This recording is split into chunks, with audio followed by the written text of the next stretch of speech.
What's going on, guys? Welcome to Rhino Review Stuff. I'm Rhino and I review stuff. The stuff I've got to review today was sent to me from the company for the purposes of making this video.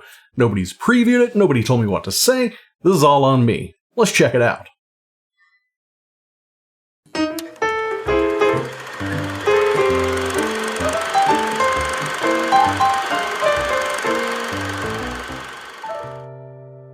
Inside this box is the Idea-10 from Idea. It does have a 720p camera, it's got apps for your Android and for your Apple, and it says ages 14 plus, so MDJ 2K13 probably won't be playing with this one.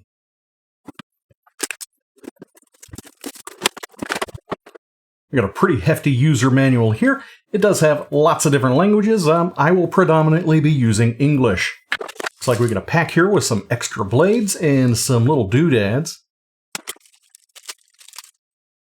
We got a battery pack. We've got a mount for your phone to put it on this control. We got a control. Yeah. Looks like you can hover in those specific directions. We can go up, we can go down, and you can kind of wiggle these things all around to control your drone. If you're familiar with drones, this is pretty similar to most of their controls. And there is the actual drone. This is a little bit bigger than palm-sized with these stretched out. We have two blades on each one of these. And right here is a battery pack. It does look like there is already one installed. We've got a little antenna here to catch the signal from your phone. And up here in the front is the 720p camera. Looks like we do have two LEDs here as well. Now, because it's been several years since I've messed with any sort of drone whatsoever, I am going to be familiarizing myself with this before I do any shooting of the video of it in action. And then I'm going to take you guys to the park with me. We're going to see it flying around and test out all the different features. We're going to check out how well the camera works and what kind of video you can expect to get. And then I will be back with my final thoughts.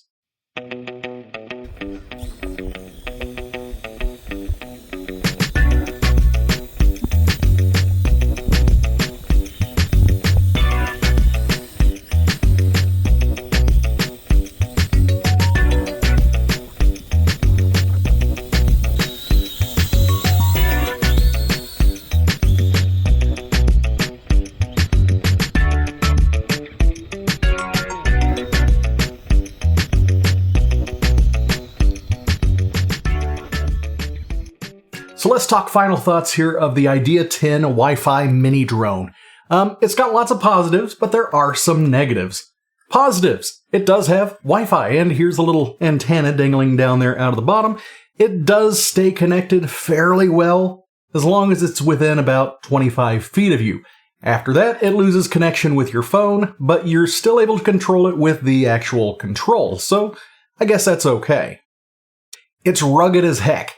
This thing has taken a beating. I have crashed it into walls, I have crashed it directly into the ground, I have crashed it into cars, and it even took a nice swim in a pond, and it still powers on. That's pretty crazy. The battery seems to last for a really long time. I have kept both of the little batteries that it came with charged up, and each one lasts upwards of 15 to 20 minutes depending on the conditions outside. It has several different speeds. It's got low speed, which does a very good job of keeping it kind of hovering in place, and it's got a high speed setting that makes it kind of just go whew, and it's a little bit harder to control that way. You got the extra little wing tips here that keep it floating in the air just in case you break one off, and that's a nice touch. And honestly, the cameras on here aren't that bad. On the front here, you do have a 720p camera. It can be adjusted up and down depending on where you want to point it. And even down here on the bottom is the secondary camera, and it takes pretty poor quality footage when you don't know what you're doing, but it does get some pretty interesting shots from way up in the air, so that's pretty neat. For farting around the house, this thing is a blast. It can do no wrong in the house. It's very easy to control, it's very responsive, and it kind of just goes where you want it to go. I have had no issues flying this through the house. That's pretty darn cool. Where the problem comes in, though, is if there is any wind. So taking this outside to the park, if you've got wind of more than maybe 10 miles an hour, this thing's going to have a really tough time. It's going to be on the struggle bus, and it's probably going to, kind of go off course and just kind of go and fly backwards away from you. It's very tough to keep track of it when you've got strong winds out. The last time I took this out, the day that it actually went into the pond, we had taken it out. It was fairly calm at first, and then a storm blew in without really any warning, and winds got up to about 20 miles an hour, and this thing literally just kind of flipped over and went straight into the pond. So strong winds, not going to be the best friend of this.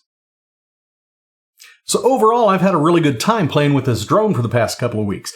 It does have some quirks, like not being able to fly very well in heavy winds, but overall, it's been a lot of fun. I have had a blast using it. The controllers are very intuitive, and if you're looking to start off with a drone, the price point here can't be beat, and then you can save up and get something else once you're used to flying one of these, because the control scheme is going to be extremely similar, and you get pretty proficient at this, you're going to be pretty proficient at a larger, more expensive, more feature-heavy drone.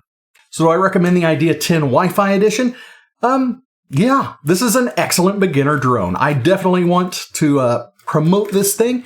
Check it out. I will leave a link down there in the description. It is a lot of fun as long as you know the limitations. Don't take it out in heavy wind. As with all my videos, links will be down there in the description. Like, subscribe, and all that jazz. And I will see you all later. Bye!